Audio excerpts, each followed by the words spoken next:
Welcome to the Bylaw Review Ad Hoc Steering Committee meeting on Tuesday, May 24th, 2022.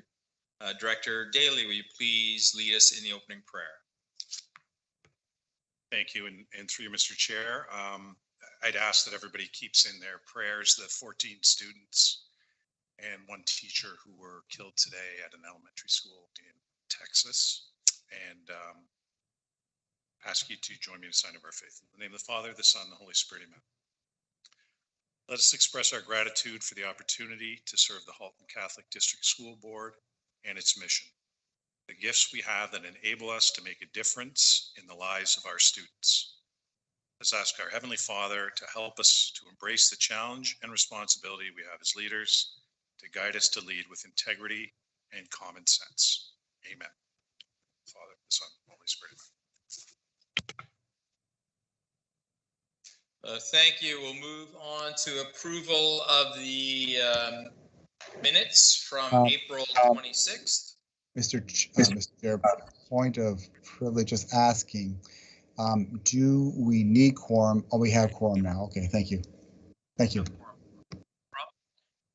Moving on to the approval of the April 26, 2022 meeting minutes. Can I have a mover? Moved O'Brien. By Trustee Duarte, seconded by Trustee O'Brien. Is everybody in favor? Do we have any opposed? Seeing that there's none opposed, the minutes carry. We'll move on to review of suggested changes to the bylaws. We stopped the last meeting on page 7 of the recommendations from Mr. Kapoor, page 4 of 7. And we were in the middle of, if my memory serves me, we're in the middle of discussing the motion to amend something previously adopted. And I believe the discussion was centering on whether we need a simple majority or 2/3. Does anybody have a, sorry?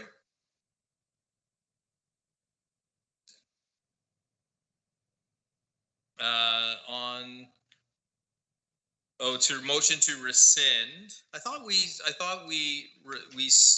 went through that, and basically it was trustees weren't in favor of it. Does anybody else have notes that are different than that? Oh, okay. Sorry, Chair. The minutes, I'm just noticing that it says, for next meeting, trustees to consider relaxing the conditions applying to the motion to rescind. Okay, so then let's just say a long pencil is better than a short memory, right? So let's go back to, so the recommendations of the board consider relaxing the conditions applying to the motion to rescind bylaw, which is bylaw 10.23. Currently, a motion to rescind requires a 2/3 vote to adopt. If the motion to rescind is defeated, it cannot be entertained for another 12 months without unanimous consent. So different boards have different ways of handling this. Toronto has a combination where it requires a 2/3 votes of all trustees for the first 3 months after adoption, then a majority. York provision is similar to Toronto's, requiring a 2/3 of all trustees for 60 days. Peels requires a 2/3 vote, but has no limit on reviewing the motion to rescind. So at this point, trustees, do we have an opinion on this bylaw if we would like to see a change? Trustee O'Brien? Thank you, through you, Mr. Chair. I really do like the 2/3 to bring to rescind. The work it takes to get a motion passed, it takes a lot. And I think to rescind it, I think it would just give all our motions more weight if it was harder to change it. But I'm very open to the idea of changing that 12-month rule for sure. Thank you, Mr. Chair. Yes, I think that's a good point. The 2/3 it seems to be, if you looked at other boards also, seems to be an important factor. But then the issue becomes the time element, where 12 months seems to be quite a long period of time Whereas, sometimes when we adopt a motion and then it gets implemented, we realize maybe we missed something or there's something we would like to tweak. So that maybe is worth looking at. Trustee Duarte, did you have? Yeah, Mr. Go ahead, Chair, please go ahead. I think we talked about the 6 months period. We started having that conversation. Yeah, well, let's put something on the table and have that discussion, and then we can start moving. So Trustee Duarte is proposing 2/3 vote, and so two ways to look at it: 2/3 vote for a period of 6 months, then it's simple majority, or 2/3 vote, and it can be looked at after 6 months instead of 12. Which was your preference? What would you like to put forward for discussion?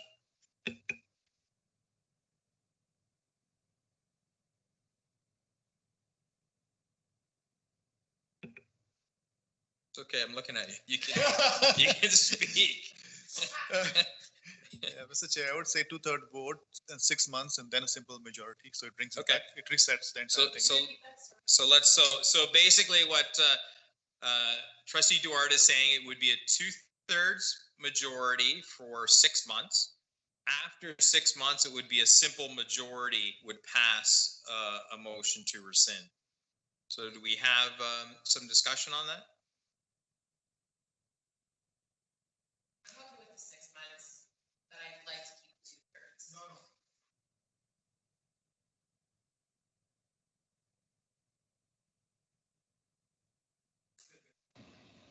Point of privilege, I can't hear anybody talking if anyone's talking.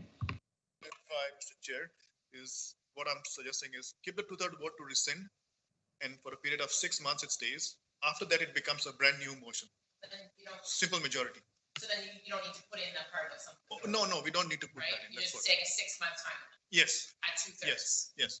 Yeah, so The then rest becomes irrelevant. Yes, the rest You're right, becomes you're irrelevant. right. So the limitation is the time, which is 2/3, and then after that, it becomes like any other motion, is what we're saying. Parliamentary Kapoor, does that make sense? It does, Chair.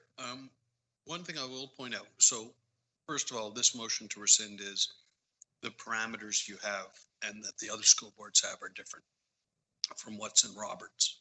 But the one thing that's interesting here is the delay, if you pass motion X and then a motion comes to rescind it, and if that motion is failed, the rescission is failed, then you have 12 months where you're locked out for moving rescind again. It's not really the vote on, for me, the issue here is not as much the vote on what vote required to rescind a motion. It's that, is that lockout period. Yeah, that's a good point. So That's, there's, and yeah. you have a very high bar that's saying, if we've failed a motion to rescind or defeated a motion to rescind, we can't consider that again for 12 months unless it's unanimous consent. Okay. And while the other school boards have different have dealt with it differently, for me, what caught me as a important point to consider today was the lockout period. Okay, so that's the third element, which we didn't address, was once you have the motion to rescind, and it fails, what would be the stipulation on when that can be brought forward again? Well, it's still going to be 2/3, but it's timing. So, for example, can you bring it forward the next meeting? Or do you have to wait 12 months, or do you have to wait 3 months, or do you have to wait 6 months? Or do you change the vote required to bring it in Right. to 2/3 to even, right now you need, if a meeting in January, you pass a motion, meeting in February, you have a motion to rescind, it fails. You then need unanimous consent to consider it again before the next February. Right. And and so that's a unanimous consent just to consider the motion. Okay.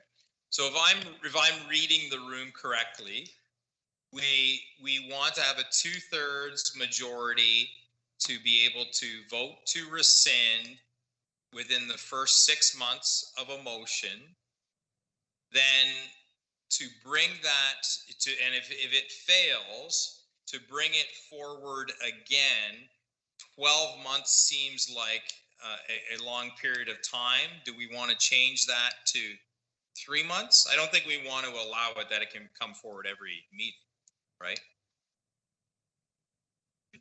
Mr. Chair, I would suggest 6 months. Okay. That's what we talked about, right? So, well, we talked about the first 6 months. It's Oh, okay. So the motion to rescind. So we get 2/3. Then 6 months after, you would need 2/3 again. Is what you're saying? No, bring it? 6 months later, it would be like a brand new motion with a simple majority. Like it's like nothing happened. It's a new motion. But we can't because it exists, right? So what? Sorry, let's take a step back. What does Robert's rules say about this? Okay, okay, got it. Roberts says that a motion to rescind requires either a 2/3 vote, or if notice has been given, and here at the school, at this board, notice is required for a motion like that, it only requires a majority vote, or a majority of the, or 5 out of the 9 members. But what Roberts doesn't have at all is a lockout period. Right. And I understand the purpose of a lockout period is that, as you said, Chair Murphy, you don't want to be revisiting the same issue meeting after meeting after meeting. So I understand the way I understand it is you have a chance to rescind. Rescind requires a higher vote than the vote required to adopt the motion. That's a 2/3 vote. And then how long is that before someone could move to, what's the threshold to bring a rescind back? So if you didn't like the motion, it got adopted anyway, you tried to repeal or rescind the motion, how long and what threshold do you have to meet before you can try that again? Right. That seems to be the intent behind the current bylaw. I'm just asking you to consider whether when do you get to try again? Right now, it's you can try again a year later, or you need unanimous consent of the trustees to try again within the year. Okay. So I'm going to suggest this, trustees. Do we say that the motion to rescind is 2/3 for the vote to be adopted? If the motion to rescind is defeated, it cannot be entertained for another 6 months instead of 12 months, or do we want to say 3 months without unanimous consent? So if you want to bring it back sooner than 6 months, it would need unanimous consent. If not, it would need 2/3 consent. And what would that time be? Does that make sense? So through you, Mr. Chair, point of order, I've had my hand up for a bit. I'm just wondering if I could speak to this point. It's like angels singing when I hear your voice. Almost 10 minutes, Mr. Chair. I've been waiting. It's pressure. So what I was going to say is, I just want, and anyone can really answer this. I'm going to be the advocate on the other side. Devil. Why do we want to reduce that time frame? So my concern is that a motion goes through, it passes, so it gets the majority to pass, and then we're trying to figure out what time frame is good to rescind. I'm trying to keep us from, unless new information comes forward or something new comes through, not flip-flopping, it's probably not the best word, but continuing to talk about the same motion. I kind of right now, unless someone can talk me out of it, like the 12-month lockout period. You know, you need 2/3, you get a simple majority for it to pass. So can anyone give me a hypothetical situation where we'd want it reduced? Because I can't seem to figure that out.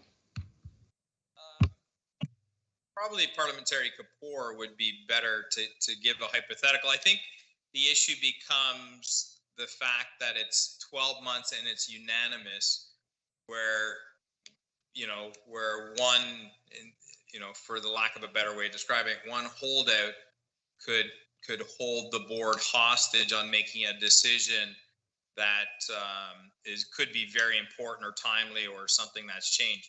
I don't think necessarily that this is a bylaw that would be used very often, but to me it's almost like an emergency clause or a pressure relief clause of something drastic that happens.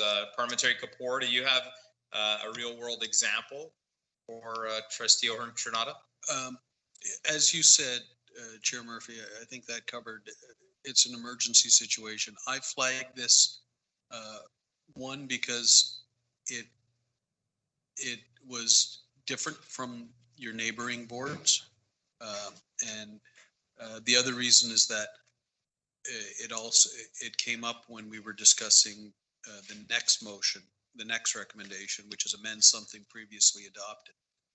I'm just, notice that my recommendation is that the board consider relaxing. I'm not making a recommendation that you actually change it. I just wanted to give you awareness of what your sister boards were doing or your neighboring boards were doing, and note that. Okay, thank you. Trustee O'Brien, you have the floor. Thank you, through you, Mr. Chair. There's a couple things on the table here. One is the 2/3 and the other is the period. I want to just make clear, I really want to keep the 2/3 majority no matter what at all times. I think the work of getting a motion passed at our board is tremendous, and that 2/3 represents some kind of protection against that motion or for that motion. I think if you needed 2/3 to get something rescinded, my own personal feelings, it would, not too many trustees would try to get it rescinded unless they really had that support anyway. So I definitely want the 2/3, and I don't want a majority ever on a rescinding. I can see what Trustee O'Hearn-Trinata said. You want some kind of protection against things keep coming back. At the same time, things do happen, so I'm open to shortening that to 6 months. But I definitely want to keep that 2/3 regardless of what point in time it is. Thank you. Okay. So maybe trustees, I'll read kind of what I'm summation of what I think is going on here. So it would be a motion to rescind requires a 2/3 vote to be adopted. If the motion to rescind is defeated, it cannot be entertained for another 6 months without unanimous consent. So we're really just shortening the 12-month period to 6 months. You still need 2/3 for it to pass. If you want it shorter than 6 months, it has to be unanimous. Is that something that we're interested in entertaining? And if we're not, then really we just leave it the way it is.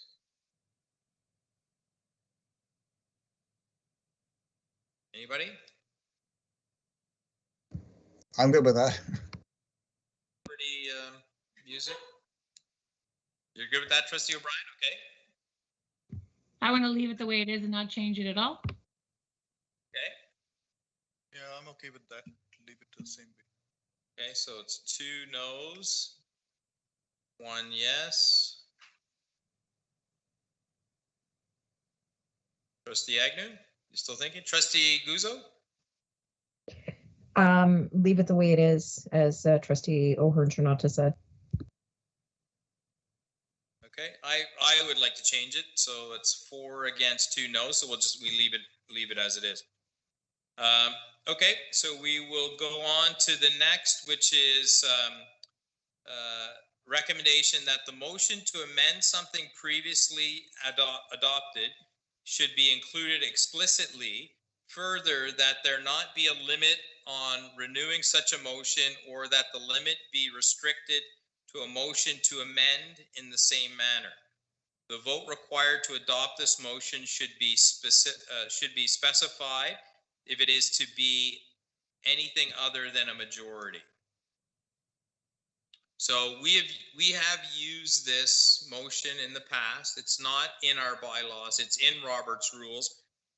So maybe to start, Parliamentary Kapoor, could you summarize Robert's rules for us, their approach? Thank you. Roberts, I'll let you know, I had to consult with some fellow parliamentarians because Roberts treats rescind and amend something previously adopted as two versions of the same motion. Okay. So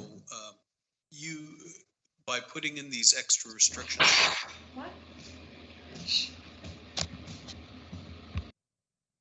Previously adopted, I consulted with my fellow parliamentarians, and you are using the Roberts rules for amend. Okay. Something previously adopted, which is if it has been given, it's a majority vote. Okay. And this is a motion that, as you said, Chair Murphy, this is one that you do use, not rarely. It's not common, but it does come up. We've seen it used, for example, with certain bylaw changes that were required, certain budgetary items that were required. So I would recommend that you keep this motion, you explicitly put this motion in your bylaws. And in this case, because of its usefulness and the places where you need to use it, I would recommend that you start with Robert's vote requirement, which is notice and a majority vote. Okay. So we have three elements.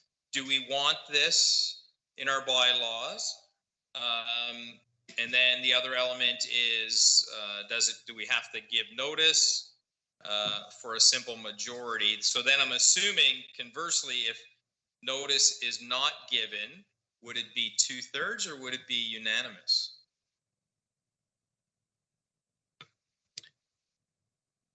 Well, we've already agreed at this committee level. Sorry, you have already agreed at this committee level about adjusting the terms of notice, and a motion to amend something previously adopted would be a motion that would require notice. Okay, so it has to have notice. Okay. Okay. So first off, trustees, is this something that we want to add to our bylaws? Trustee O'Brien? Thank you, Mr. Chair. And to Parliamentary Report, I'm looking at that section in Robert's rules, and I see what you're saying. It puts them in the exact same paragraph, the to rescind and amend something previously adopted. It does give a bit of a definition for amend something previously adopted, and really stress the fact that it is only a part of the text or to substitute a different version. I know for you it's probably the obvious, but for us newbies, I think that should be maybe somehow spelled out in the bylaws just so it's clear, just in case we don't confuse a rescinding with an amending something previously adopted. That's just my opinion. I am torn between the idea of 2/3 and a majority, because we've gone with a majority. But wonder if it is just a small change in the motion. I struggle with that. I'd like to hear what the other trustees have to say. Thanks. That's a good point. Good question. Is there a material difference between amending something previously adopted, which in effect could rescind a motion? It is a little more than theoretical. It has occurred with this board within the last 12 months. I can't be more specific, but there was a motion that was proposed as a motion to amend something previously adopted, but effectively amended so much that it was effectively a rescinding the motion. I believe at that point what happened was a point of order was raised, was that this effectively would rescind the original motion. And I advised the chair that that was effectively a motion to rescind. And the chair ruled that way and applied the rules for a motion to rescind, as I recall. Okay. But so the short answer to Trustee O'Brien's question is If that would be a point of order and a ruling by the chair on whether one motion was effectively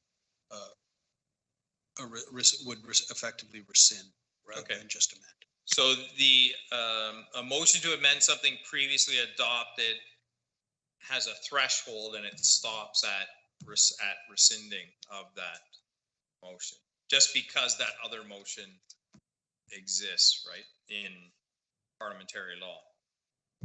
Okay, I can live with that. I mean, if it's a ruling of the chair, and I think we handled the last one well. So I don't hear opposition to adopting this. I think we use it. It's important. I think we need it. I think we should put it in. So then, and we've already indicated that notice has to be given. So then the last element, or I shouldn't say that, the last element, one other element to discuss would be, is it a majority vote or 2/3? Do you have any opinions? To me, since notice is given, I like majority, because then, you know, it gives you that extra time and that time for people to formulate their opinions, versus, to me, 2/3 typically is something that where there's more of an urgent nature, where maybe you haven't had the opportunity to have such a fulsome debate. Trustee O'Brien? Okay, I'll just be brief. I like the idea of 2/3. That way I can see no one tries to change something to make it a rescinding a motion to amend something previously adopted. Any change at all, 2/3, and I think that's more consistent. Chair, Trustee. Trustee, you have so many hats. Title. Trustee Duhart. Thank you, Mr. Chair. So we have used this particular item at many meetings, and let me say at some meetings, and we have always used the majority, and I think it has really worked well. So for me, I would think majority. I would go with majority. Okay, Trustee Guzzo said majority. Trustee O'Hearn Chernada, do you have an opinion?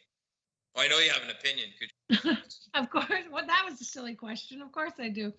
I think based upon the notice of motion being given, as you indicated, I think I can live with the majority as opposed to the 2/3. That kind of swayed me on that. Yeah, majority is fine with me. Okay, Trustee. Okay, so the majority of people want majority, so that's what we'll do moving forward. So notice is given and majority vote, and we'll add that as into our bylaws. Next recommendation, review the language of 10.18 and 10.20 regarding when motions can be taken up, and considering a time limit. So 10.18 is to lay on the table.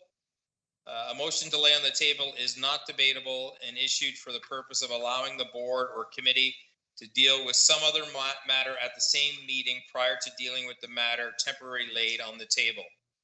A matter laid on the table may be dealt with at the same meeting or subsequent meeting. And 10.2 is to consider. The board may set aside a vote taken on a motion in order to re-examine its action if a motion to reconsider is made at the same meeting as the original vote. Trustees who vote with the prevailing side, the motion to rescind may only be made by a trustee who voted with the prevailing side. The motion to reconsider will require an affirmative vote of the majority of members present and eligible to vote. The consideration may occur at the same meeting. Can I ask a question? Certainly. So since we are on this topic, before we jump to the next one, if you look at 10.23, the same thing, notice of motion, provided that a written notice of intention to move the rescission, can that be worded differently to be consistent? Written notice of motion or something like that? I know it says the same thing, but for consistency. The question about the written notice under 1023 It was my intention to clean up the notice provisions throughout the bylaw. Okay, Because of what the committee has decided earlier about about notice being given in writing and before the meetings. That would hopefully could be referred to once in the bylaw, and all of these other mentions would okay, refer to that. Okay, That was thank my you. intention thank you. based on your decisions. Okay, so do we have any opinions on 1018 and 1020? A part of Terry Kapoor, is there something that some context you can add? Yes, thank you. And thank you for helping me realize how I needed to be more, a bit more fulsome in the written report. No, that's okay. The question here is, how long can an item lay on the table? Or how long can an item be in suspended animation until the reconsideration is heard? Lay on the table norm under Roberts is meant for emergencies only. The example used in Roberts is always if the mayor or the governor shows up. I assume here it would be if you were dealing with an item and His Excellency showed up, you would move to lay on the table to hear from His Excellency, and then you would normally just, once that's done, you would take it off the table and go back to considering it. And same with reconsider.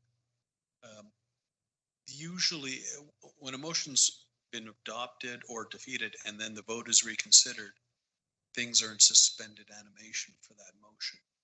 And Roberts, for both these motions, says that can only last until the end of the next meeting. Here you say, under the last line of lay on the table is at a subsequent meeting, but there's no end date to that. Roberts suggests it should be the end of the next regular meeting. Okay, trustees, Trustee O'Brien, you have the floor. So can we deal with lay on the table first and then go to reconsider? Because I see them as being different. And I like Parliamentary Kapoor idea of the next meeting just so that it isn't indeterminate.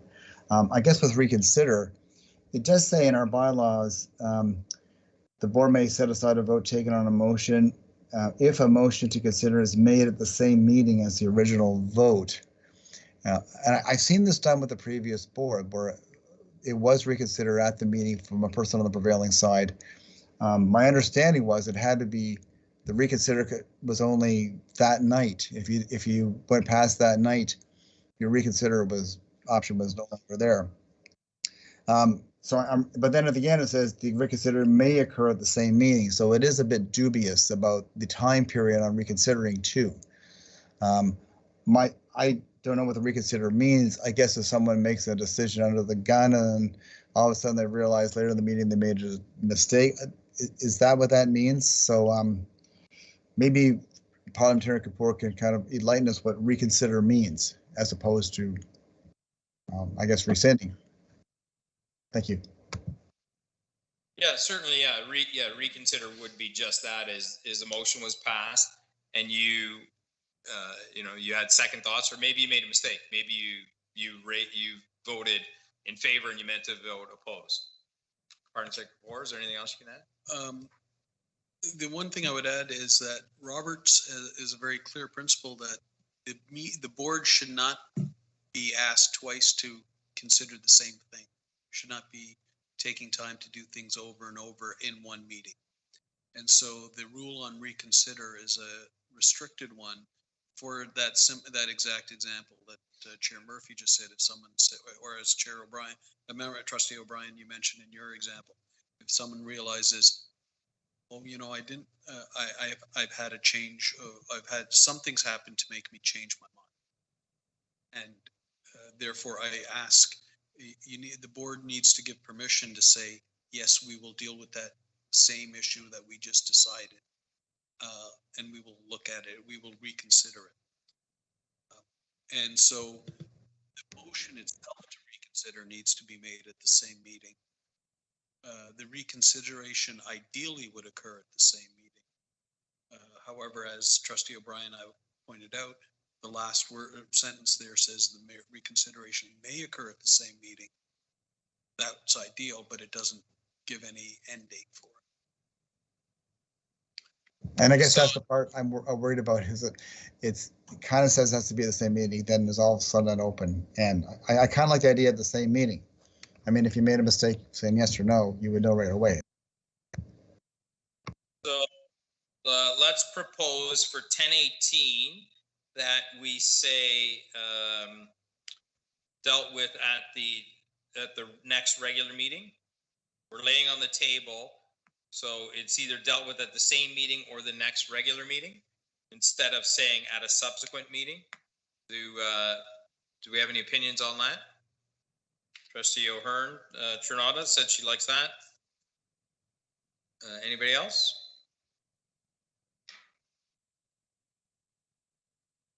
Trustee O'Brien likes it.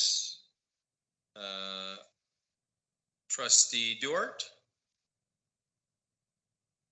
Okay, Trustee Duart's okay. Trustee Agnew's okay. Trustee Agnew.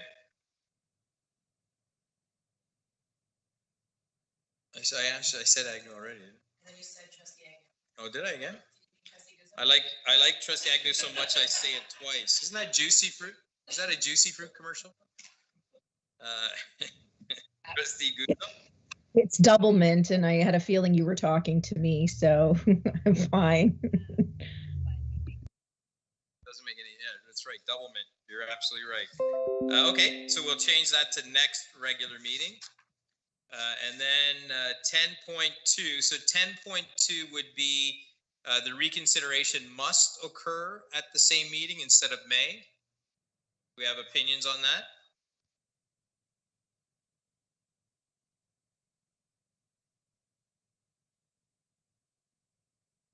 Trustee O'Brien likes that.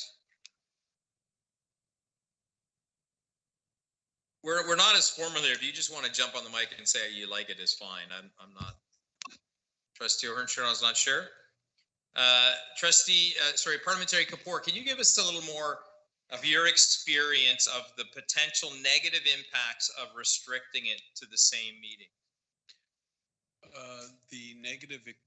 The negative part that I would see to that is if your meeting adjourned before it got to it.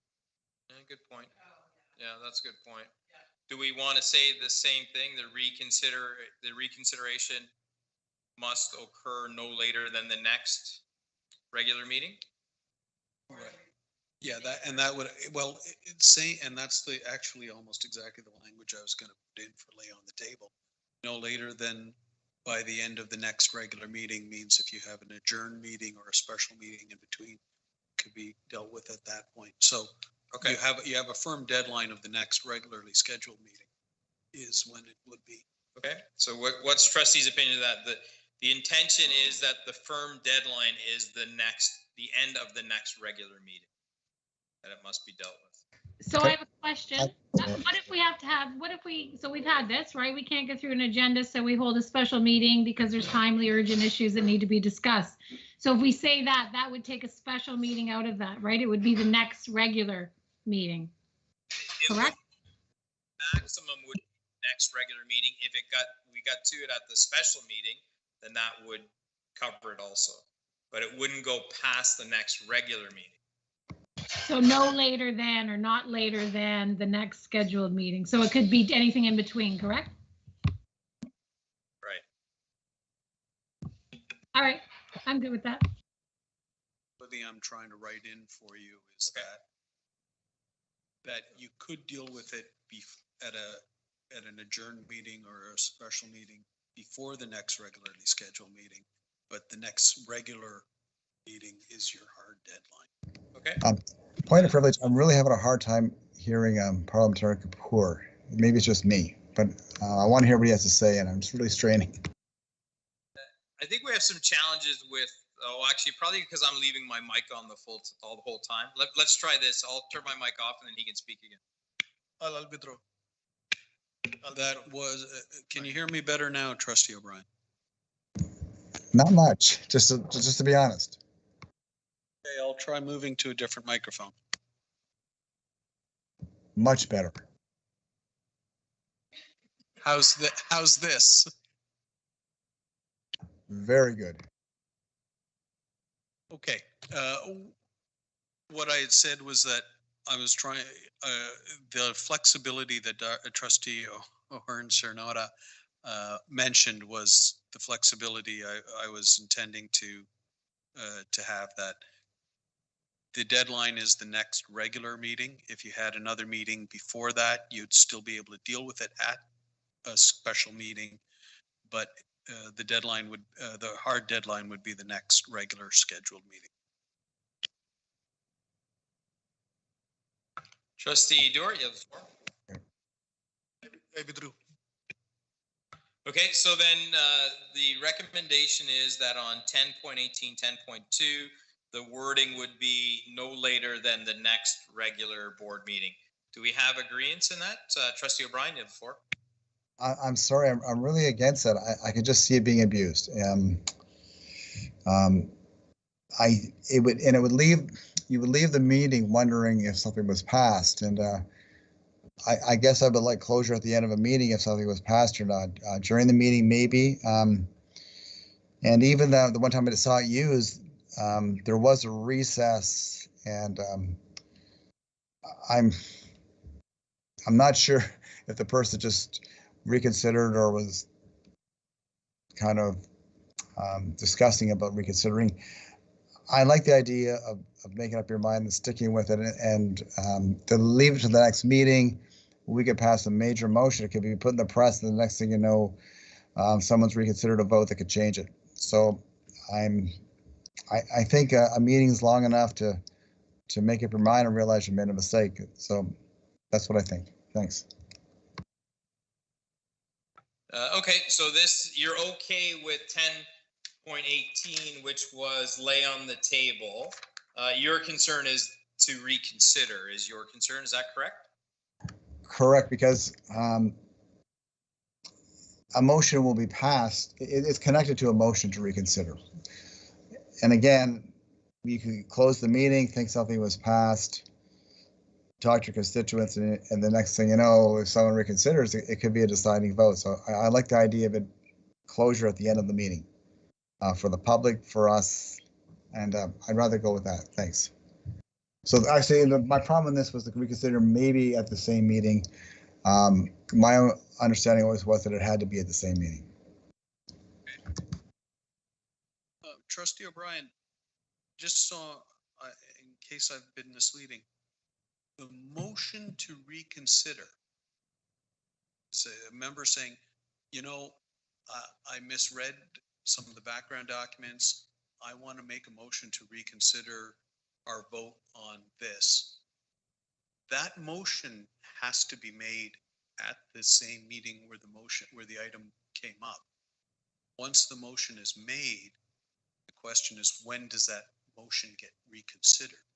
But if at the end, if you adopt a motion at meeting on March 1st, if no one makes the motion to reconsider by the end of that meeting, then that is cut and dried final. It's if someone says before the meeting ends on March 1st, I want to reconsider this, then you have a bit of time to actually do the reconsideration. But if someone would have to actually make the motion to reconsider at that same meeting, otherwise at the close of the meeting, it's done. I don't know if that helps you, but I wanted to make sure I wasn't misleading. That actually helps a lot. So that means that at the end of the meeting, if no one has reconsidered, that motion is adopted by the board. Correct? Yeah, correct. Exactly. That is correct.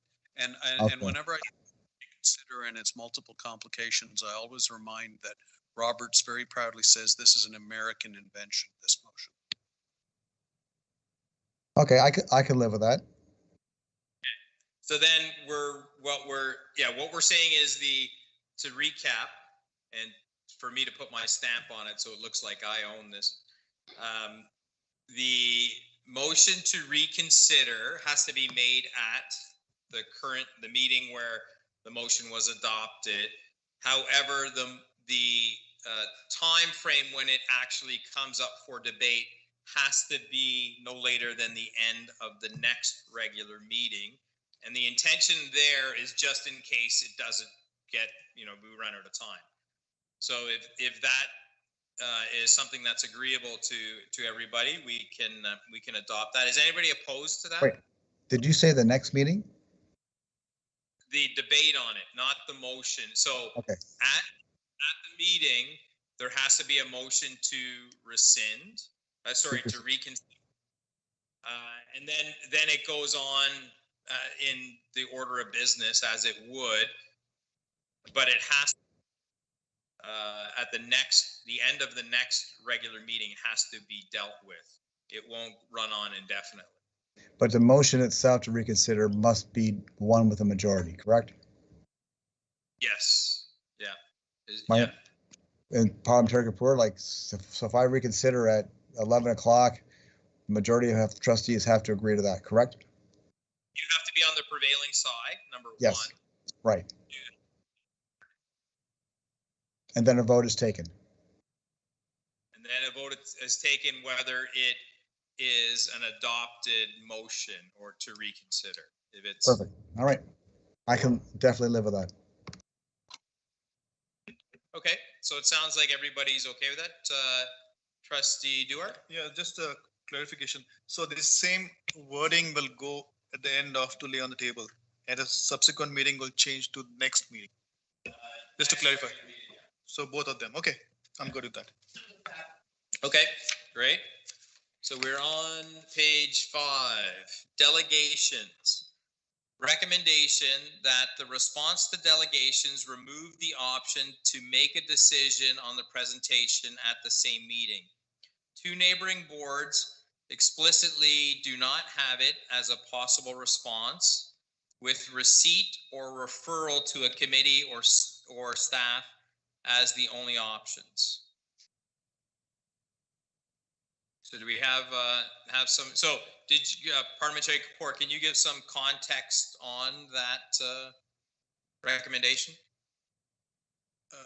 Yes, this is consistent with the idea of motions coming before, action items coming before this board having had notice.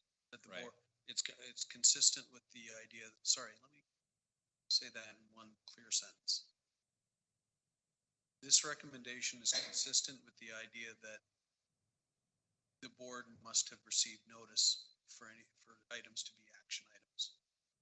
Okay. In the normal course of business. Yeah, that makes sense. Trustee Duarte? I like this idea because it gives enough time to think through the process, because sometimes we are all caught up in the issues that are here on table.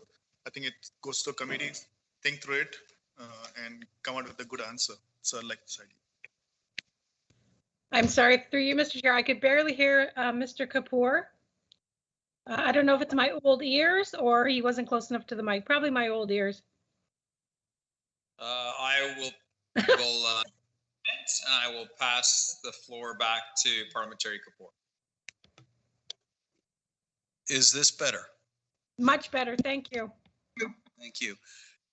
This is consistent with the idea that action items need to have been noticed to come to the board. This removes the idea that a delegation could come to the board and the board could vote on taking an action all in one meeting. It would be that as we've been doing early, as the committee has been agreeing to earlier, notice of motion has to be given for an action item in the normal course of business. Trustee O'Brien, you have the floor. I just want to say I totally agree with Trustee Duarte. It gives us time to think about the information before we make a decision on the fly. Thank you. Any other trustees?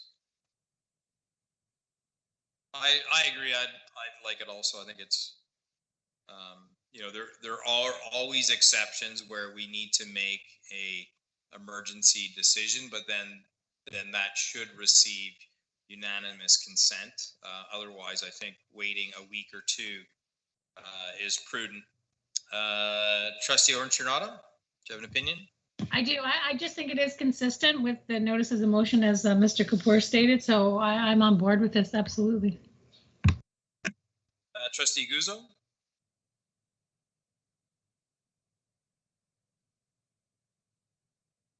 Maybe we lost Trustee Guzzo. Trustee Agnew? I'm fine with it as well. Okay, so it looks like we have consensus there. The next we have recommend that response referred to the matter to a future meeting be replaced with formal notice of motion. Right, so that makes sense. If we're referring it, then it should be tied to an action. Good. Parliamentary Kapoor, did you have any other context you wanted to add to that? Nope, it's all part of the same theme. Okay. Trustee Dort? I'm just wondering, refer the matter to a future meeting, so it would be a formal motion, be it resolved. There would be a notice of motion. So who would raise the notice of motion? So whoever would move the motion to refer it to a future meeting would be a notice of motion, whatever action. But then that notice of motion, you're going to write it on the fly as delegations come in, they're going to present, and then you're going to say, refer the matter to a future meeting, and then you're going to write a motion right there. It's not going to work that way. Yeah. Parliamentary Kapoor, can we get your opinion on that? Well, currently you have 4 possible options, responses. You can make a decision, an action item decision. You can request staff report. You can receive as information, or you can refer it to a future meeting. So if you refer it to a future meeting, all right, let's say you hear a delegation and you decide to refer the matter to a meeting a month from now. What's going to happen a month from now?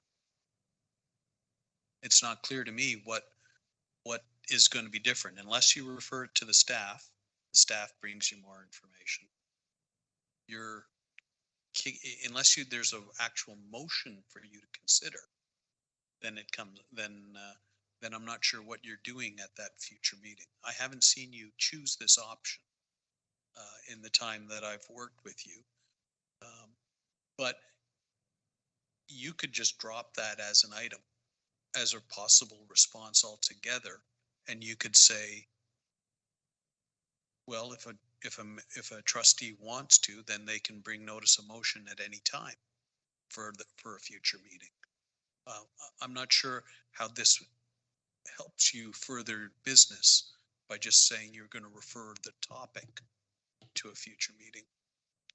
To that, Mr. Chair, could I respond? Yep, yeah, and then So Trustee O'Brien has the floor. It becomes quite redundant, actually, to say refer to a future meeting, because we are previously referring it to a staff or to a committee before that. So why would I say refer to a future meeting? On what basis? Just to do nothing? So that's quite redundant, basically. Well, I think that's Parliamentary Kapoor's point, is that if you're saying that I'm going to refer it to a future meeting as an information item, as a discussion item, as an action item, you're really just putting it in the closet. I'm going to take this, put it in the closet, we'll deal with it then. So I think either we refine that and are forced to clarify what it's going to be, or we just take it off and that's no longer an option. Trustee O'Brien, you have the floor. Thank you, Mr. Chair. I think Trustee Dwart made a good point about writing motions on the fly, and I can see how that could lead to that. Now, remind me, do we now let notice of motions be said later in the meeting? We did agree to that, correct? Yes, we agreed notice of motions, yes, are accepted in that meeting and they have to be in writing. But it could be at the end. It doesn't have to be at the beginning. That there are times when it's not, but for the most part, if you're introducing something, so and parliamentary Kapoor can correct me if I'm wrong. So if through the course of business, the notice of motion is appropriate, then it comes in the middle of the meeting. Otherwise, it needs to be done at time of setting the agenda.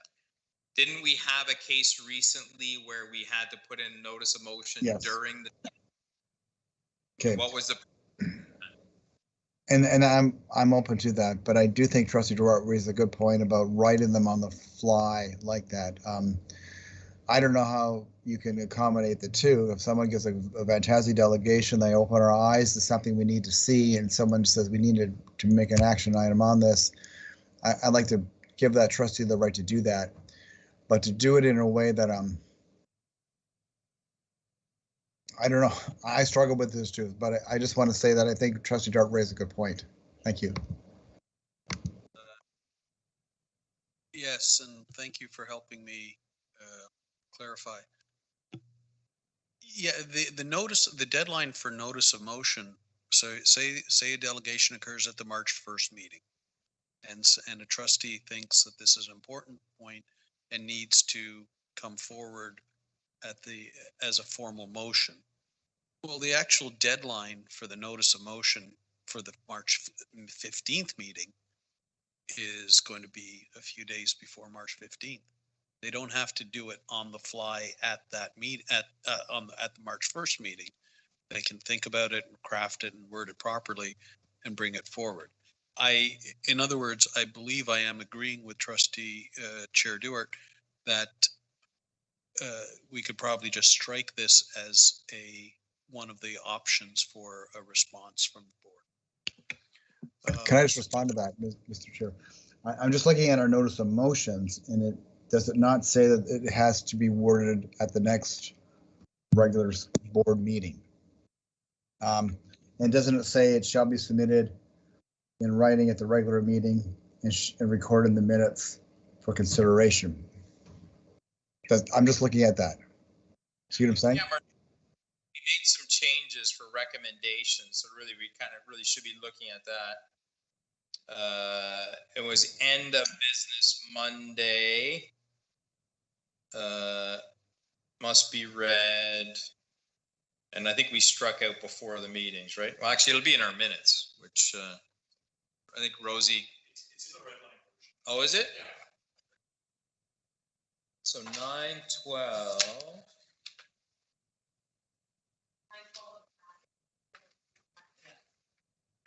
Oh, I didn't print that. I have a different copy here. I've got enough paper to start a small forest fire.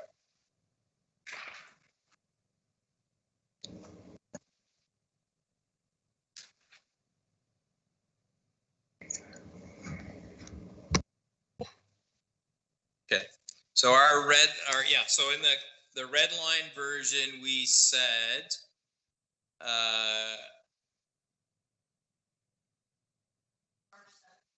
so March 7 meeting was request wording from Parliamentary Kapoor regarding a notice of motion being appropriate to put forward following a staff or information report.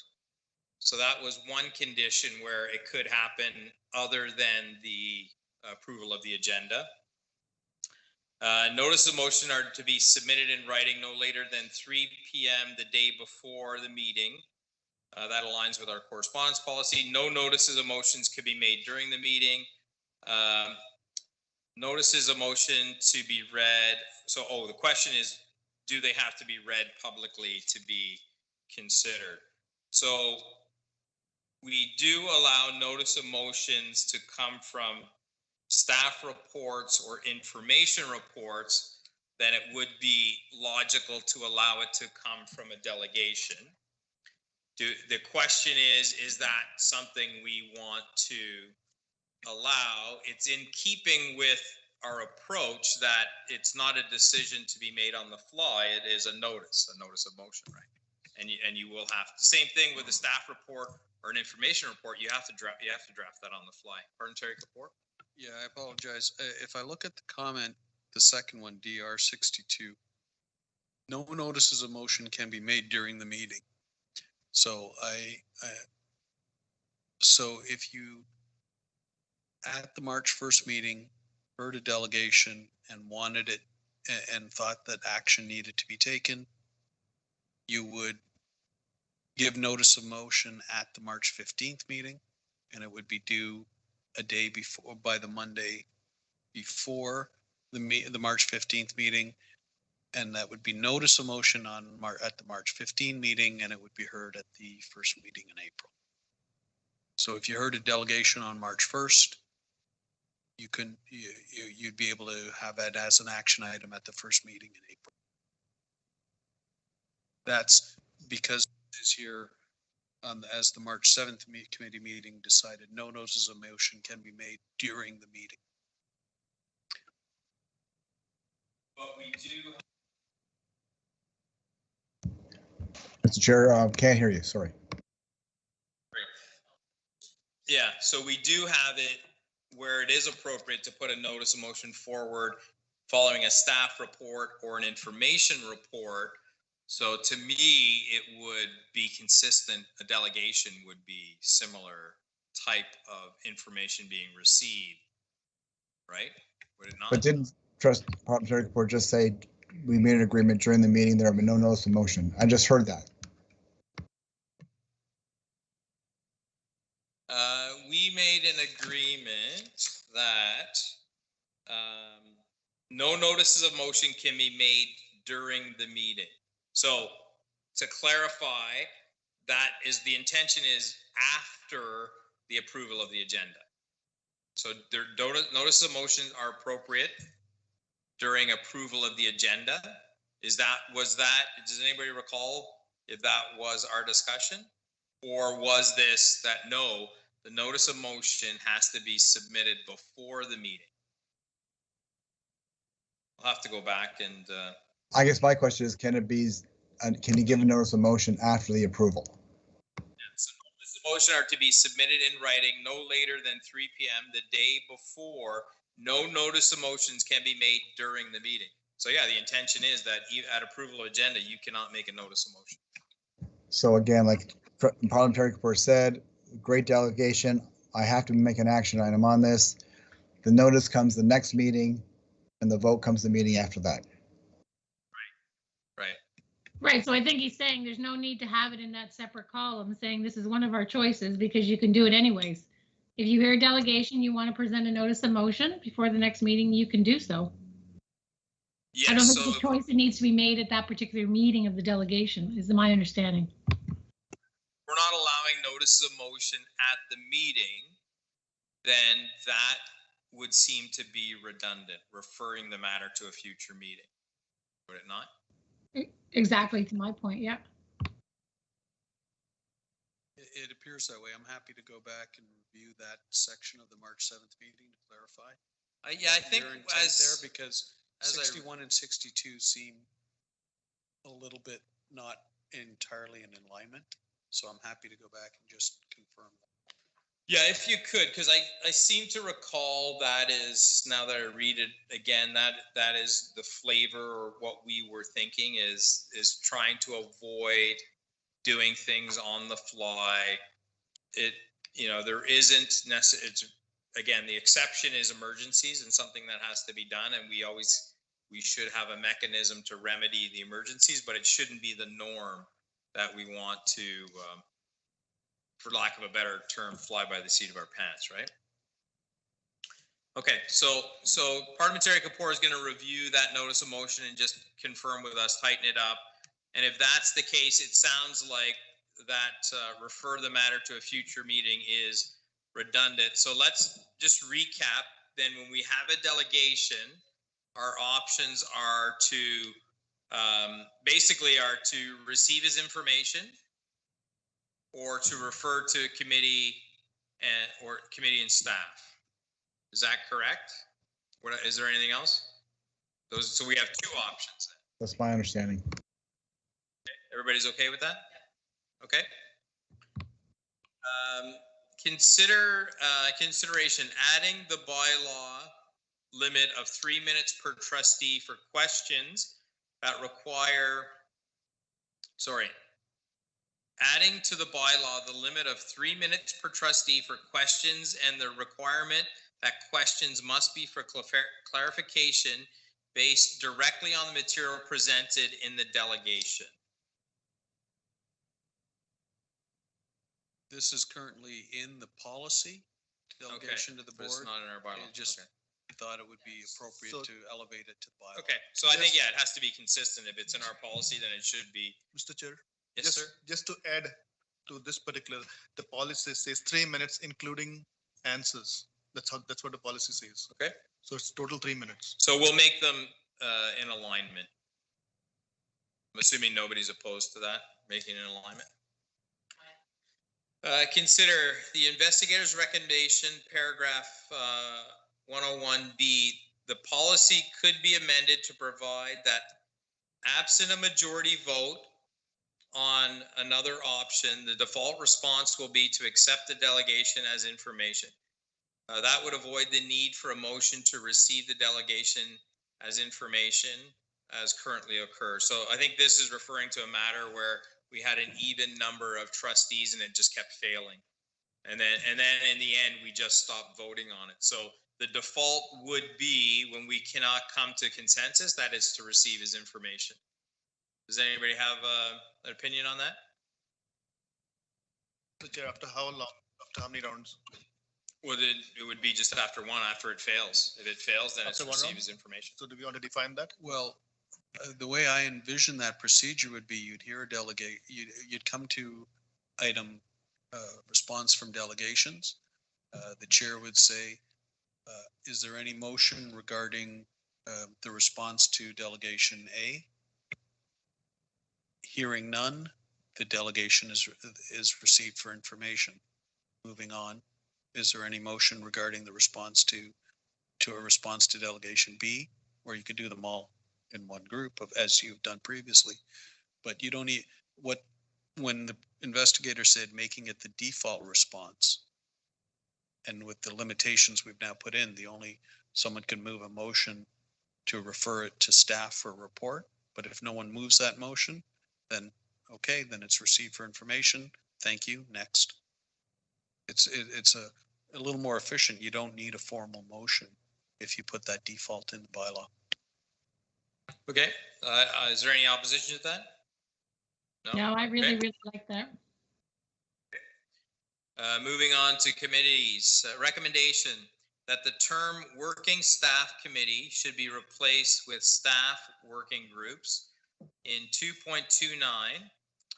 This applies to both the title and body of 8.5 for the same reason that the definition of ad hoc committee 2.4 should not use the term working groups. One of the reasons for this recommendation is to make it clear that staff working groups are not considered committees of the board. With limited exceptions, board committees are required to be open to the public. So I think that makes a lot of sense, right?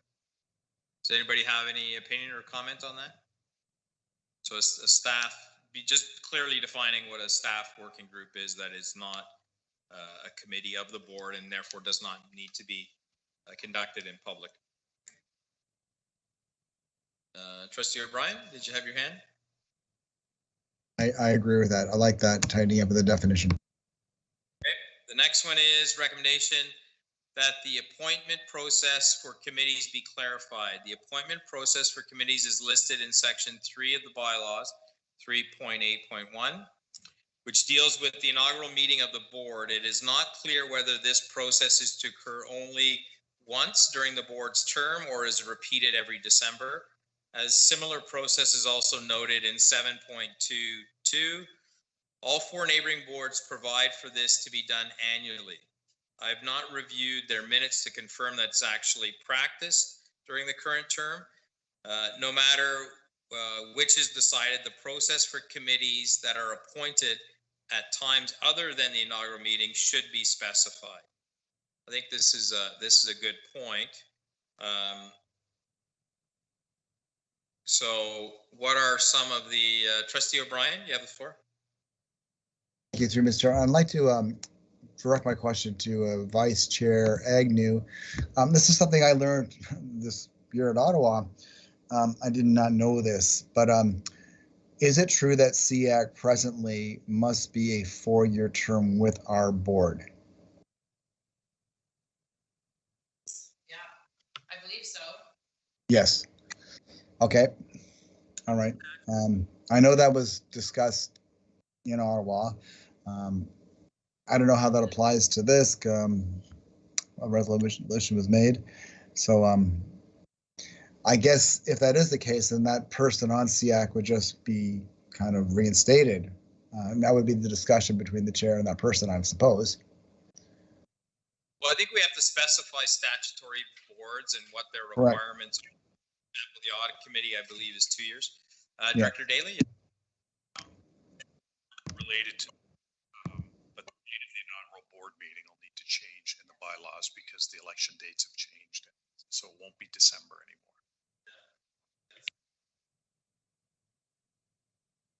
Second or third Thursday of the month. Yeah, so I think we do need to specify the process. I know there tends to be questions, and there's questions whether what's the status, what is it? The statutory committees are pretty clear because they're discussed in the Ed Act, but it would be good to clarify that in our bylaws. And then, yeah, I think we need a prescriptive process. Whether we're grouping it as ad hoc, statutory, or whatever the case may be, or does it make sense even to talk about some of those other committees that don't happen that. Right.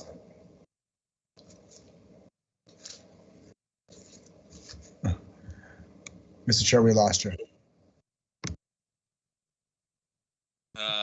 You lost audio. Hopefully you didn't lose visual. Gotcha.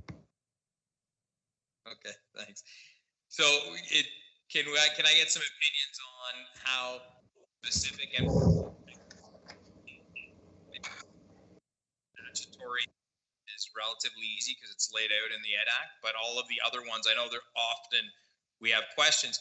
The other aspect, I guess there's another way of looking at this is on most of our committees, ad hoc committees, we have all trustees, where my experience or knowledge in talking with other boards is that's not the case. They have like 3 trustees. So, is that, do we want to say it has to have a minimum of 3 trustees, meaning everybody's invited and we need to have 3, or, sometimes it's not practical to exclude. So do we have any opinion?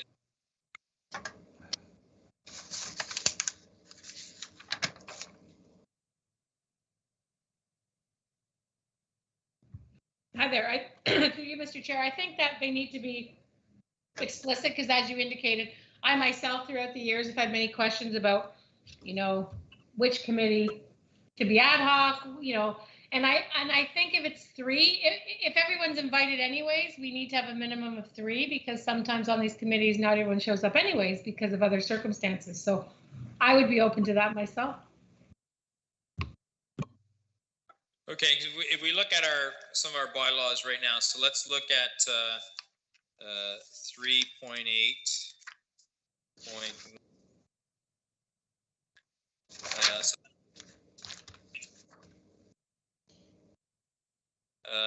The chair shall present for board confirmation trustee appointments to all standing, statutory, and ad hoc committees and to municipal agencies. Now, the process we've followed basically was that the chair and vice chair would get together and you would come up with that assignment, run it by the trustees. If the trustees had any concerns, you'd make some adjustments. I don't know if we formalized that anywhere. I don't think we have the process. And is there, what's the difference between, so for example, we really should have in a calendar, okay, you're on the audit committee, you're on for 2 years. Well, then there should be an expiry date and a notice come up, and then a decision, a decision has to be made. somebody, you know, maybe somebody's interested in that committee and they could put their name forward. If you don't know it's expiring, somebody's term's expiring, and it automatically just rolls over, you don't get that opportunity. So we may want to formalize that a bit more. Would that review not just happen then annually when things are turning over, but then should we write that down? Yes. So annually, when things turn over, it should happen. But if if you're not made aware of it when you take over as chair, because there's so many other things going on, I think a lot of times bylaws and rules are structured on the assumption that the chair is appointed for 4 years. When that's not the case, then those things tend to fall by the wayside. Plus, it gives trustees an opportunity at the beginning of the new year to review and say, hey, I may be interested, and then to put their name forward. So I don't know, maybe it's something we just need a little more thought on. So I think, we need to firm up our definitions of standing, ad hoc, statutory. Like, let's list them or clean that up, which we're doing with the working staff committee. Yeah. And then do we formalize how they're appointed, terms, timelines, what have you, Director Daly? I know that some boards have, some call it an initial caucus meeting or an organizational meeting. It's somewhat informal, but they kind of have those, they do set a meeting and have those conversations about, whether somebody's going to roll over for a committee for another year. It might be, hey, I'd like to try something else. I don't know if that's something we want to formalize, but I know some boards do, but I don't believe they're. Yeah, so I don't know how you'd get away with that in a private meeting, right? Well, I guess the argument is because some of them are statutory meetings, statutory committees, right? I believe actually one of them at least codifies what Director Daly just described and said that the chair will consult, secretary will consult, gather people's opinions and do it that way. I'm happy to try to provide more information from the neighboring boards and give you a bit more details of the options you consider. Yeah, the practical experience I have is the definition of every person has a different idea of collaboration. Collaboration is I sent you the email, right? or collaboration is I asked your opinion or I understand, I think that it would be helpful to have the process a little more prescribed. I really like the idea of having that caucus meeting, but I think it has to be in public is the challenge, right? Not that it's a challenge. There's nothing wrong with that. It's just, I think, yeah, you would need to do it that way. I think it's a good idea. I think it's, it's again, you don't know what people's interests and desires are until you have those conversations. There's two sides of it. If you consistently don't get what you want, then that potentially creates some challenges too. Trustee O'Brien, you have the floor. I want to echo what you said. I like the idea of the caucus, and I know the process of the chair discussing with you what you want to do. I mean, I haven't handled that the best myself because there are times that I did not get the committee I wanted, but I think the caucus might give me a chance to hear what other trustees are saying who may be on the committee that I am interested in. It may be more transparent. So I feel that can only help the process as it stands now. Now, if you need a more prescribed thing, the bottom line is I think someone has to make a decision at the end of the day. And if you come to a deadlock, I think it should be the chair. But I think the caucus may give more of a chance to express your opinion, hear from other trustees, why they feel they should be on it. And maybe there are things that they will say in a caucus that I was, okay, I can understand where you're coming from and why maybe you should be on that. So I like the idea of a caucus. Okay, so maybe Parliamentary Kapoor can explore some of those ideas, but I think our and our intention is to be a little more purposeful or prescribed how we're assigning committees, which means that what was the word? Yeah, the wording seemed a little odd, right? On 3.8.1. Or do we just state that that is specific to the inaugural meeting only? And may I ask a question on the inaugural meeting? Is that in the act, the first meeting in December? And do all boards, are all boards exactly the same?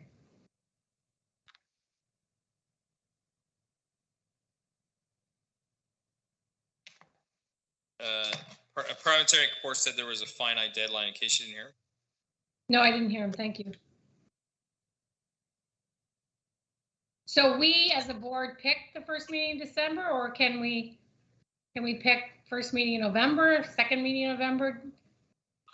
I think it's in, I thought I read it where it has to be after the first meeting after the election of the chair. I could be wrong. Trustee Dewar, do you recall that? Oh, I'm sorry, Chair Murphy. I'm talking about the actual meeting after the elections. When the elections are held and the trustees are elected by their members, the first meeting that they take over, where the chair is elected and the vice chair. That's what I'm speaking to. There is an actual date in the act, I believe. Oh, okay. But the regulation has changed in terms of when the next term of office starts. So the inaugural meeting would have to line up with when the term of office starts. Right. And I think originally in the act, it actually said December 15th. It gave a specific date, but now that has moved forward into the third Thursday of November or something, third Tuesday of November, something like that. So we would have to change that bylaw. Right. So we'll make it a line. So I think so Rosie has added in, it would be November 15th for us. So I think we have given Parliamentary Kapoor enough feedback and direction that he can work some magic on that. Is that correct? His eyebrows went up and down. I'm not sure what that means. I will present you with some options, and you can decide. Perfect. Thank you. So then we'll move on to the next one is recommendation that the bylaws make explicit whether committees have the authority to start activities on their own initiative or are limited to those items that are referred to them by the board.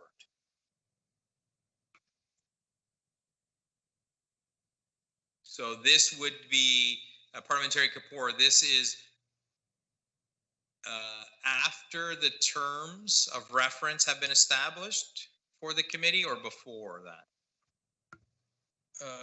The idea here was that this was going to be in the bylaw as the general principle for committees to follow. It may be different for standing versus ad hoc, or if you could put it in the terms of reference as well, but some of them, I don't know if all the terms of reference have that. Okay. So let's look at it again, that the bylaws make explicit whether committees have the authority to start activities on their own initiative or are limited to those items that are referred to them by the board. So what would be an example of that? Does Trustee Dewar? Just want to clarify the process. So when the board sends something to a committee, the committee there's 30 days to set up the committee. The bylaw says within 30 days, the committee shall be set up. And then that committee has to come up with the terms of reference, which comes back to the board for approval. Now, why would that committee do something other than those terms of reference? Parliamentary Kapoor could could maybe shed some more context on this, but I'm assuming it is there's, you know, instead of waiting to get back, the board can do that committee could do some initial legwork, information gathering, housekeeping, whatever the case may be. Well, my thought was if there is something that is within the purview of a particular committee, can that committee decide on its own to start taking action on that item that the terms of reference say is within its mandate? Or must they go have the board refer that item specifically to them? If your terms of reference covered, I did not review your terms of reference so if it's covered there, we do not need to belabor this point. But for example, a bylaws amendment. A bylaws amendment, a member can give notice and it is referred to the policy committee. Could a bylaws amendment be proposed at the policy committee without coming to the board first to be referred there? So just to clarify, Mr. Chair. Yeah. So if something goes to a committee from the board, there is an intent by the board to get something done. So it goes to a committee and they understand the motion in a different way, whereas the board may want something else done. It happens very often. So why would some work start at a committee without getting the approval of the board and saying, okay, this is exactly what we wanted to get done? Why would the committee start working on it without clarifying and getting in the approval of the board? I think the point that Parliamentary Kapoor brought up was good is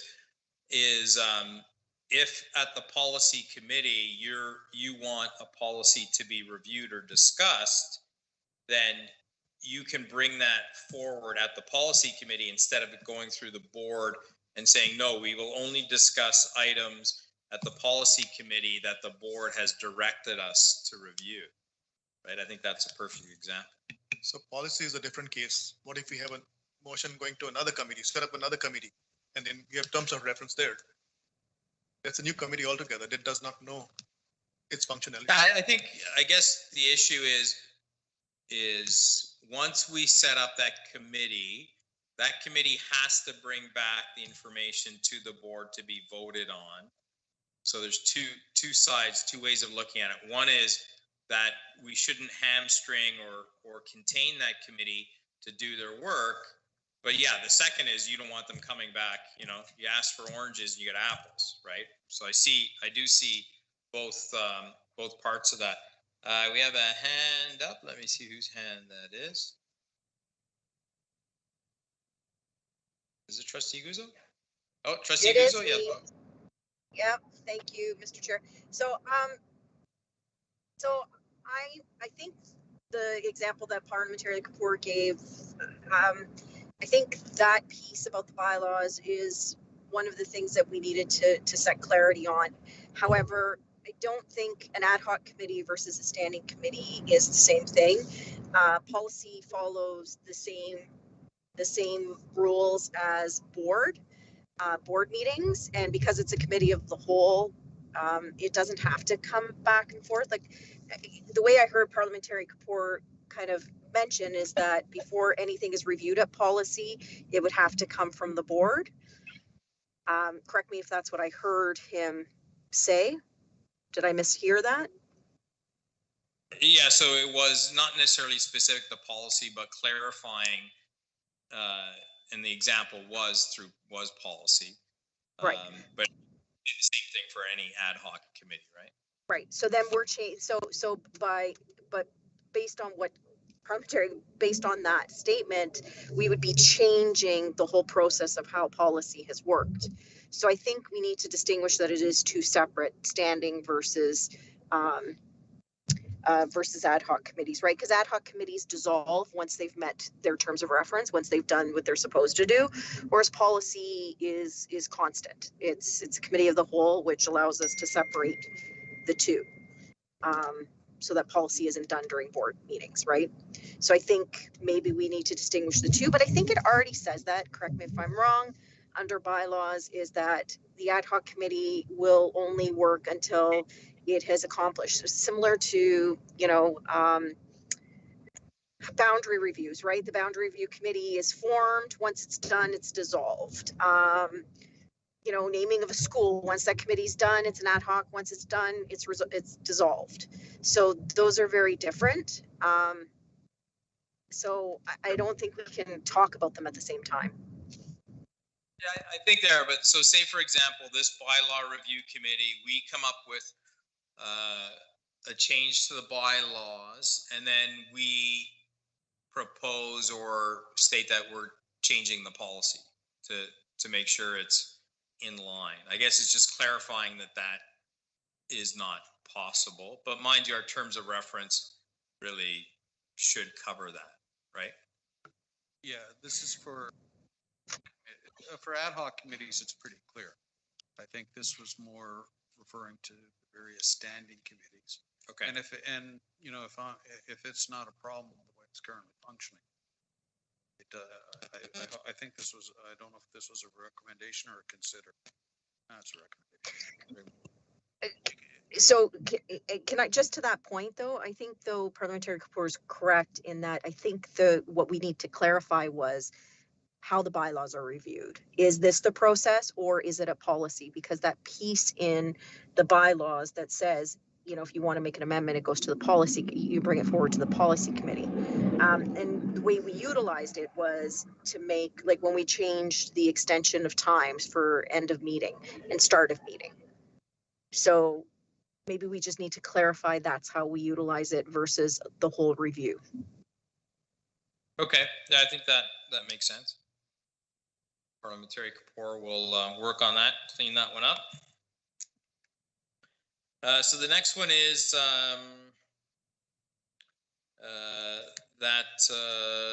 where am I? Oh, the board make explicit whether committees have the authority to appoint subcommittees to report to themselves. Toronto and York explicitly provide this authority, while Dufferin Peel and Hamilton Wentworth are silent. I believe, I know within our working groups, we do it. In our other committees, I don't think we have explicitly said that. Does anybody have a different recollection? And do we want to be able to do it? I think, you know, on certain committees, it makes sense, obviously, to break down the work. Trustee Dort? I'm just thinking the Toronto and York boards, they are much larger than us. And so they may have a need, but I'm not sure we have a need for subcommittees to committee. Yeah, it depends. Like I'm thinking specifically of STEM, which is different. It's a working group, but there was quite a few subcommittees. We were able to be very efficient, dissect things down. We did it with the one of the larger policies we just reviewed. I'm trying to remember which one it was. So again, those are working groups. So, but we don't specifically have it stated in committee. So let's look at it from a different way. If we wanted to create a subcommittee, do our bylaws currently allow it? If there's an objection, can we do it? May I, Mr. Chair? Yes, please go ahead. Okay, sorry, I just didn't want to interrupt, and I'm driving, so that's why I'm using my hand up, so I apologize. So I like the idea of the subcommittees and being specific. I think you're right. I think the last review you did was for discipline. However, what I would like to see is, for example, same with what we did with the bullying and intervention, is that it's opened up to all trustees who want to participate, whereas the discipline wasn't. It was I think by invitation only. So I think there needs to be something that's done that allows trustees to participate. All trustees or whoever wishes to participate. So I think that, and I think that it is more efficient. I think it allows for things to be kind of hashed out prior to it coming to the board. So I like the idea of having some sort of subcommittees in advance. And I think we had some difficulties in regards to how we named them, how we didn't name them. You know, maybe we should just clarify what's what a little better. Is that something we should put in our terms of reference, that this committee can appoint subcommittees?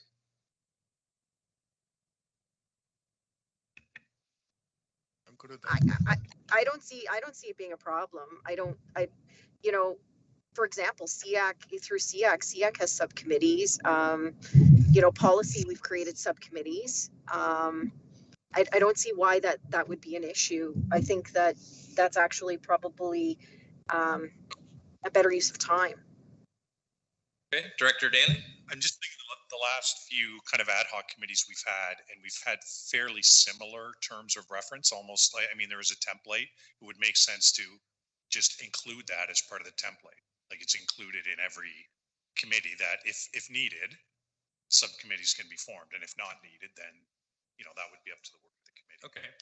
Is there anything that precludes us from doing that in terms of reference?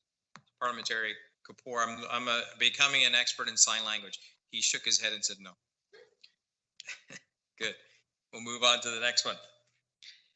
A note that in the final section of these recommendations are several housekeeping changes to section 7 committees, including 7.2.9 that clarifies that the chair is the only ex officiato member and therefore non-voting, if not already a member of the committee. If it is a committee of all 9 trustees or the chair is specifically appointed to the committee, then the chair is a full member.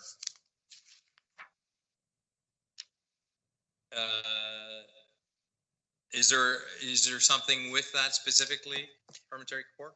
Depending on how you read the current language, as you said, as you've noted, many of your committees consist of all 9 trustees, and you could read it to say that the board chair doesn't have a vote on those committees. I don't think that's the intent at all. Especially if it's a committee of all 9, then I was proposing to clarify that the chair, if it's a committee of all 9, has a vote just like any other trustee. The issue is if you appoint a committee of 4 members, 4 trustees, the chair is ex officio automatically a member of that committee. So that the chair is a 5th member of that 4-person committee. And in that case, the chair would not have a vote. But that should not apply to a committee of all 9. Right, and I believe, yeah, that is the intention, is that when it's all 9, he's a voting member. And then when he's not appointed to, he's not a voting member. So yeah, if we can clean that up, That is, and that's how we've been implementing it as well, right? That's exactly how we've been utilizing it. Yes. Yep. So now we move on to, we're on top of page 6, breaches of code of conduct. Recommend that 4.3.7, breach of the code of conduct and or fiduciary obligations be moved to its own separate section and be edited to remove elements which are currently in and better located in the policy. Yeah, I think so. I think it's kind of blending a couple of things. It would be for clarity purposes, especially now, would be a good time to look at cleaning that up. So where we are, 4.3.7.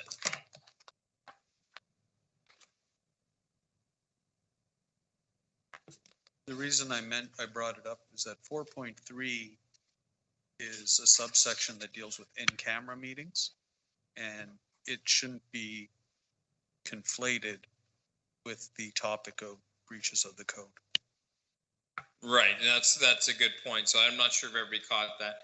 Is basically we're talking about in camera, and then there's other areas that the breach of conduct that aren't necessarily in camera. So it really should be separated out. So that's something that I think everybody agrees on. I'm assuming. I haven't heard anything otherwise. So Parliamentary Kapoor will work on some wording on that for us. Recommendation that the listings of sanctions and reasons to be allowed in camera meeting be confirmed against the language in the Act. Yeah, so we want to be consistent and make sure that we have the same wording. And then recommendation, the breaches of the code that involve behavior during a meeting as listed in the policy have a separate process than that detailed in the section now.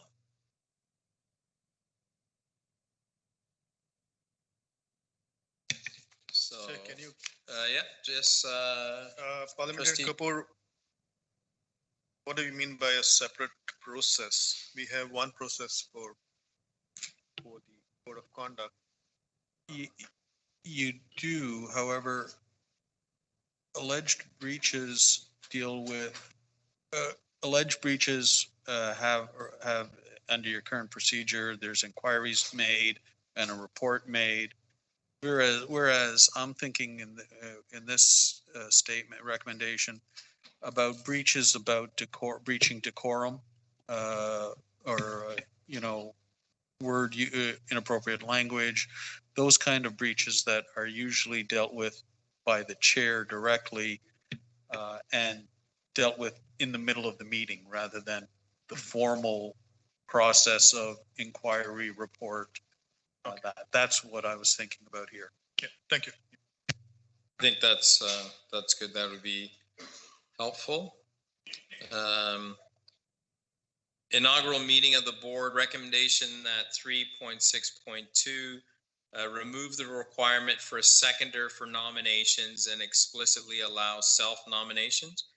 And I think that's consistent with is it consistent with the Ed Act or with Roberts? I think it's consistent with Roberts, right? Yes, it's consistent with Roberts. Okay. I do not believe it's in violation of anything in the Ed Act. As a non-lawyer, I do strive to stay on the good side. Okay. Does anybody have any opinion on that? Seeing that there's none, we'll go on. Mr. Chair, I'm a hand up.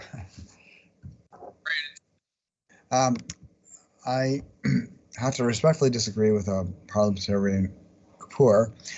It's not in the Ed Act. It is in Robert's rules. I guess my sense is this, and maybe I'm too harsh, but if you can't get somebody to second you, and it's only my opinion, I have my doubts about your ability to run, and that's just my opinion, but I said it. So I like the idea of a seconder. So I've said what I had to say, but again, it's just my opinion. Does anybody else have opinion on that? I agree with Tim. Okay, you agree there should be a seconder? I do. Anybody else?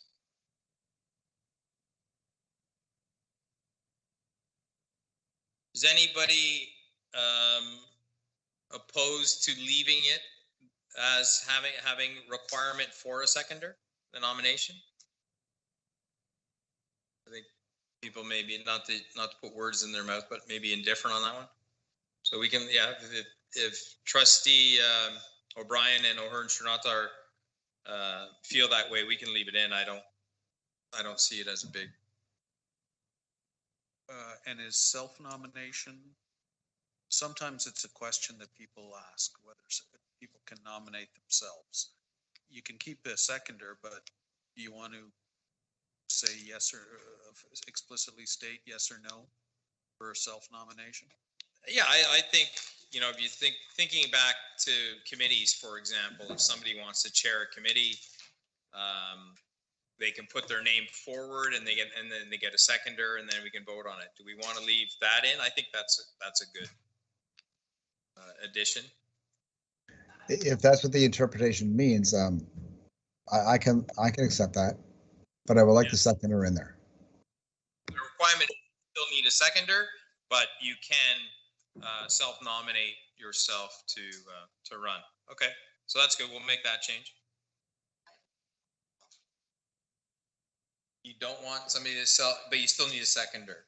I don't want. Okay, so Trustee Guzzo doesn't want that. We'll just see if we have quick consensus. Trustee Guzzo's a no. Trustee Dewar?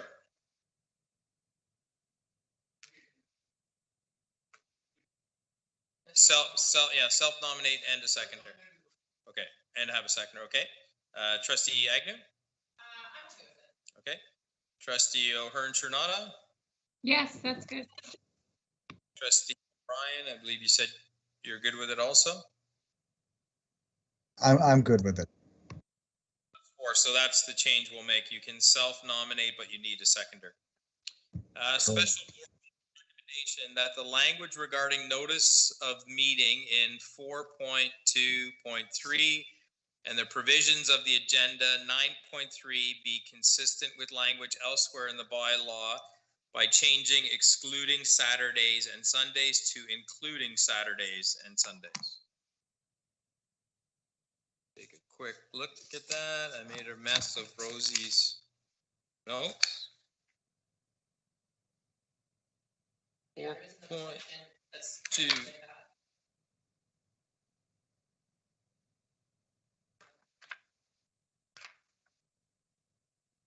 trying to say that.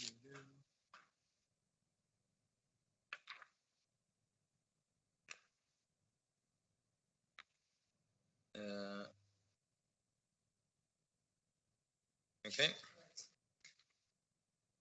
So the secretary shall notify each member of the board and students trustees of special meetings of the board meeting, distribute the agenda, background material, where feasible, at least 24 hours, excluding Saturday and Sunday, previous to the time of which such meeting will take place. So the recommendation is we put including, and it be consistent throughout. So, yeah, so 4.1.4 uses the wording include.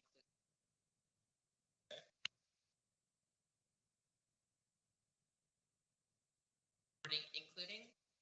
So if they're just looking for a reference there. Yeah, so that's notice, so they obviously need to be consistent.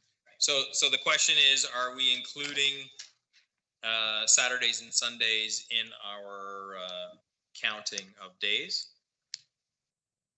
Opinions? Yes, I'm okay with that. Okay, Trustee Duarte's opinion is okay. Trustee O'Hearn is okay. Trustee Agnew said she was okay. Trustee Guzzo is okay. I'm okay with it. Trustee O'Brien? I'm okay with it. We'll make that change. Electronic meetings. The language be added to make explicit that trustees are responsible for their own connection to the meeting, and that if a trustee is unable to participate in a debate or vote due to technical problems, that this shall not invalidate the results, including a specified time to permit the trustee to reconnect before the meeting proceeds. This is similar to the recommendation in paragraph 101F of the investigator's report. So now that we have had more electronic meetings and we have the potential of having them in the future, it's just coming to an understanding and agreement of what do we do when somebody can't connect? How much time are we going to allow them to reconnect, and what's the wait period? Do we have some opinions on this? Trustee Agnew? Trustee Guzzo? I even stereo. Like usually I'm looking at you, at least I have a better shot. What's that? I'm the short one. I'm the You're both sitting. I can't tell the difference. vertically challenged one. Totally lost track of what that's gonna say. So electronic meetings, do we have put a time limit on? Yes, absolutely. Okay. Absolutely, because you. Absolutely, I think there needs to be a time limit put on. I think at this point, it looks like we will probably be resuming in person very soon. Everything else is. I think if you are going to be joining electronically, then, you know, the board sets you up with everything that you need to be successful. You should be able to do that in advance. Obviously, there are things that happen, like look at the storm that we had this weekend, which meant that nobody had it. There were some people that had no internet access. Then that could be something that can be taken into consideration. But to say that you on a consistent basis do not have access to internet, then one of the options is to come in here into the board. There's the director's boardroom. If somebody is, there's lots of different areas where people can sit to join. and there's a stable internet connection. So I think that there has to be a time limit unless Mother Nature says that, you know, you have absolutely no internet access. And actually, some trustees actually have cell phones.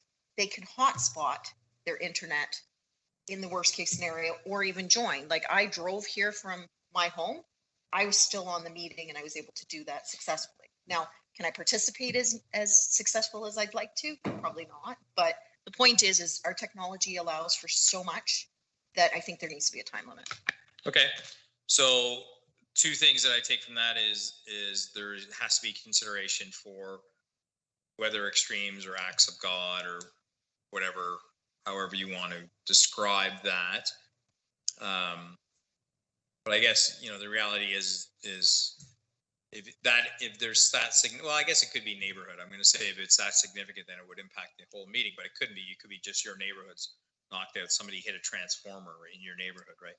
So I guess what we're getting across is it's a trustee's responsibility to make sure they have connectivity. If there is a technical glitch, then we're saying we're putting a time limit on. So just to clarify, somebody's screen freezes, we then stop the proceedings for what period of time? Is it 2 minutes? Is it 3 minutes? And is it only during an action like a vote versus so I'll give you an example. So you're in the middle of your 3-minute debate, you lose connection or your screen freezes. Do we then wait for you to reconnect and resume your meeting, or do we move on to the next speaker, you come back on, then you jump back in the queue, you're the next up? So how, like when we're saying we're delaying or we're giving time to reconnect, what does that actually mean? To me, it's significant, obviously, during the vote, and then debate, you can always jump back in the queue and resume your debate. So I think the vote myself, the vote, I mean, the point is, if it is taking away from the flow of the meeting, if they can go back in the queue, fine. But I'd say a couple of minutes if it's delaying the meeting, and the vote is the critical one. So during the vote, we will allow a 2-minute recess to reconnect, a 3-minute recess. What are we saying? 3 minutes? Okay. And then during debate, during other areas of the meeting, it won't stop the flow of the meeting, but that person doesn't lose their time or their spot. They get to come back in. So is that the flavor of what we're saying? Okay. Trustee DeRosa?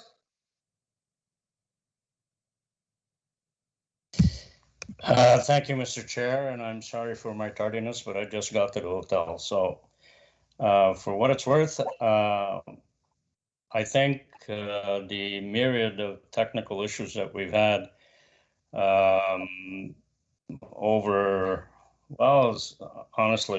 ever since COVID, is that we've gotten a lot better with respect to the remote participation in meetings, but the technical issues will happen either by way of trustees, and sometimes they're concentrated with particular trustees who have challenges with where they live or whether they're trying to connect from, but also from the board standpoint. I do agree that we have to consider some parameters around how we manage technical difficulties, but we must shy away from cutting off any opportunities, at least opportunities to come back in for the trustee who is having difficulties for whatever reason, for the trustee to come back in to at least cast a vote. I don't know how we do that. I think it's somewhat tempting to try to set limitations, but limitations may not be accommodating the reality of the situation at the moment. I'm a little apprehensive about boxing ourselves into limits. I don't know how to solve this. I haven't put enough thought behind it. But let's be careful not to make hasty decisions that then will face having to change or will be difficult to change. So I would shy away from, personally, I would shy away from putting hard and fast criteria around it for the reasons I've explained. Thank you, Mr. Chair.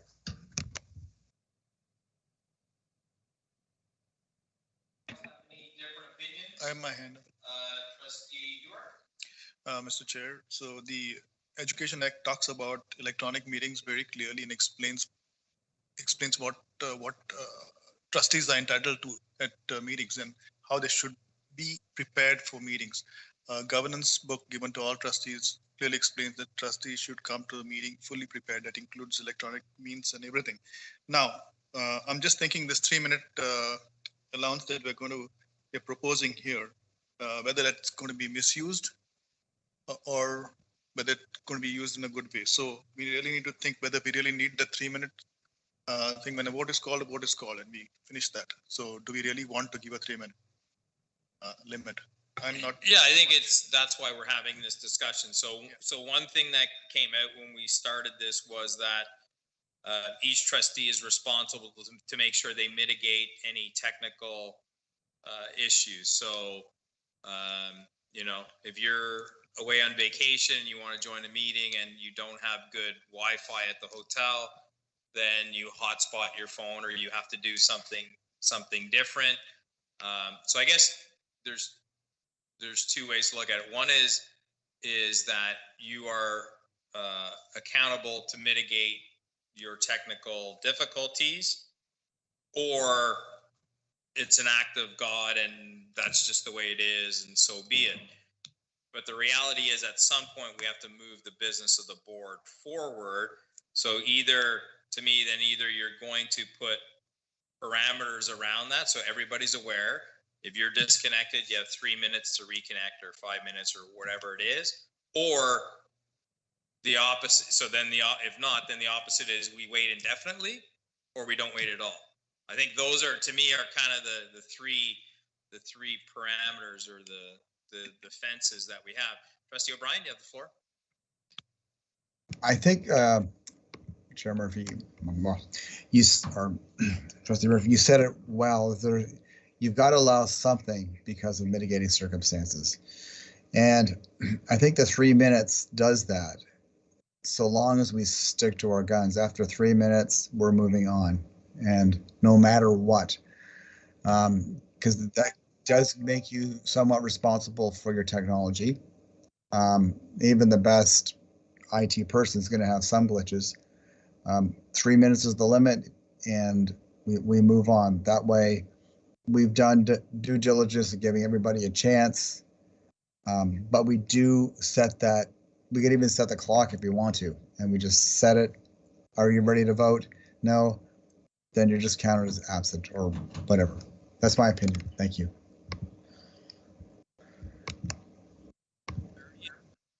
How this went so fast. Must be the company I'm keeping.